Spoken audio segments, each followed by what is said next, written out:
What if the television sitting in your living room right now is actually one of the last of its kind? Not because screens are disappearing, but because the entire architecture underneath them is about to be replaced by something that works in a completely different way. And the most unsettling part? The technology that could make your current TV obsolete already exists. It already works. And the biggest display manufacturers on the planet are racing each other to be first to ship it. To understand why that race matters, you first need to understand what's actually inside the screen you're watching right now. If you own a standard LCD television, there's a bank of LEDs behind the panel that never turns off. It burns constantly. In front of that backlight sits a layer of liquid crystals that filters and shapes the light into the image you see. What looks like a simple flat panel is actually a stack of layers, filters, and light sources all running simultaneously just to show you a picture. OLED televisions solved some of that. In an OLED panel, every single pixel generates its own light. No backlight required. That's why OLED blacks look so deep. When a pixel needs to be black, it simply turns off. The contrast is real, not simulated. But OLED manufacturing is expensive, and the organic materials inside those panels degrade over time. That's where the ghost image problem comes from. A faint, burned-in shadow left behind by a static image that sat on screen too long. LCD has its own fundamental flaw. Because the backlight is always on, it can never be completely blocked behind individual pixels. Even in the darkest scene, those LEDs keep glowing. The black you see on an LCD screen is never truly black. It's dark gray at best. That limitation isn't a manufacturing defect you can fix with better parts. It's baked into the architecture itself. Multiply those problems across the hundreds of millions of televisions produced every year, and you start to understand why engineering teams across the display industry have spent years searching for something fundamentally different. And the direction they've all converged on traces back to a surprisingly old idea. The concept of making a material emit light directly, without any backlight behind it, goes back to early research into electroluminescence in the early 20th century. Scientists discovered that certain materials, when electrical current was passed through them directly, would begin to glow. That discovery evolved slowly over the following decades, passing through early electroluminescent panels and eventually giving rise to modern LEDs.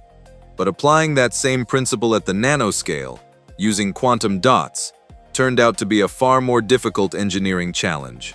Quantum dots are microscopic particles capable of producing exceptionally pure, precise colors. Getting them to work reliably took additional decades of research. Today, quantum dots are already used in some LCD televisions, but only as a filter that improves the color quality of an existing backlight. That's a meaningful improvement. It is not a revolution. The revolution is the next step. Researchers asked a different question. What if you stop using quantum dots as a filter entirely? What if you apply electrical current directly to the dot itself and make it emit light on its own?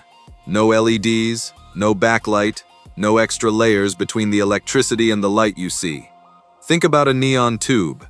You pass current through the gas inside, and it glows. The color it produces is determined by the composition of the gas. No external light source, just current and light. Now take that logic down to the nanoscale. A quantum dot just a few nanometers in size behaves in a similar way. Apply voltage to it, and it emits light. Red, green, or blue, depending on the size of the particle. Each dot becomes its own self-contained pixel. No backlight. No degrading organic layers. Just electricity going in, and light coming out. This technology goes by several names depending on who's developing it. Electroluminescent quantum dots, next-generation emissive displays, direct-emission quantum dot panels, but the underlying principle is identical across all of them. One of the largest technology companies in China, through its display manufacturing division, has already demonstrated a working screen built on this principle. What made the demonstration particularly significant wasn't just that it worked, it was how it was made. The quantum dot particles were deposited onto the display substrate layer by layer, like ink printed onto paper, rather than being laid down inside expensive vacuum chambers using traditional deposition methods. If that sounds straightforward, don't be fooled. Years of intensive research stand behind that process, but the potential it unlocks is enormous. Printing displays rather than vacuum depositing them could dramatically reduce manufacturing costs compared to current methods. That's not just interesting to engineers, it's the kind of number that gets the attention of every CFO in the industry. And that company isn't alone. A major South Korean manufacturer has demonstrated its own electroluminescent quantum dot prototype.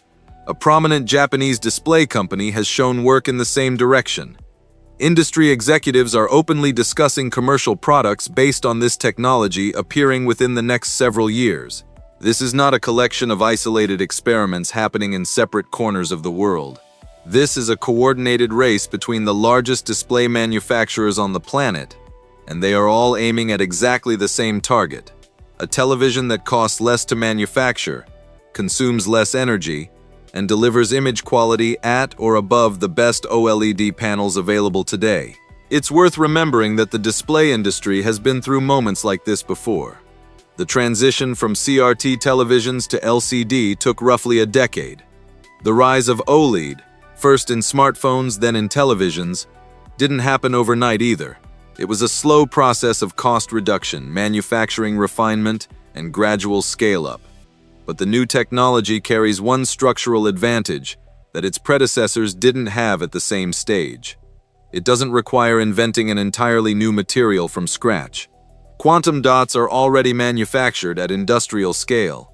Supply chains partially exist. What needs to change is not the material itself, but the method by which light is extracted from it. Historically, transitions of exactly this type, where the foundation is already in place and only one key element needs to shift, tend to move faster than anyone expects. Now step outside the living room for a moment. The same logic that applies to television screens applies to smartphone displays, computer monitors, automotive dashboards, and augmented reality glasses. Remove the backlight layer. Reduce the number of filters. Shrink the total thickness of the panel. Every one of those changes has a direct impact on energy consumption in any device with a screen. In a world where smartphones, laptops, and smart glasses are constantly competing for every percentage point of battery life, a display that consumes less power without sacrificing image quality is not just a technical achievement. It is a competitive advantage that companies will pay enormously to secure. What started as a new way to build a television could ultimately reshape how the entire electronics industry thinks about displays. The majority of electroluminescent quantum dot screens shown at technology exhibitions in recent years have been prototypes and demonstration units, not products you can buy in a store.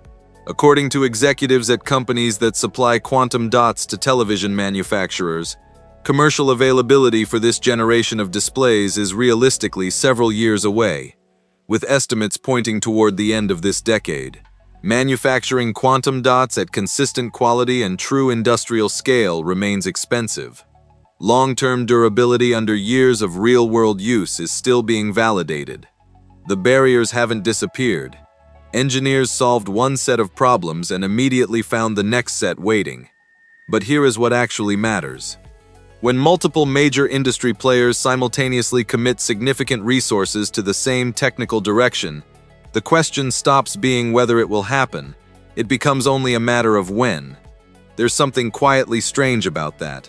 The television in your living room, with its backlight, its filters, its stacked layers, may genuinely be one of the last representatives of the architecture it was built on. In laboratories right now, engineering teams are working methodically, prototype by prototype, toward whatever comes next. It won't arrive with a dramatic announcement. There won't be a single day when the world wakes up to a new kind of screen. It will happen the way every previous display revolution happened. Gradually, then suddenly. And at some point you'll walk into a store to buy your next television and realize, almost without noticing, that the world of screens has already moved on. So here's the question I want to leave you with. Which screen in your daily life, your smartphone, your laptop, your smartwatch, Do you think is the next candidate for that same quiet revolution? Drop your answer in the comments. I'm genuinely curious what you think. If you enjoy understanding how the things you use every day actually work, hit the like button and subscribe. That's the clearest signal that this kind of content is worth continuing, and it's exactly what makes the next video possible.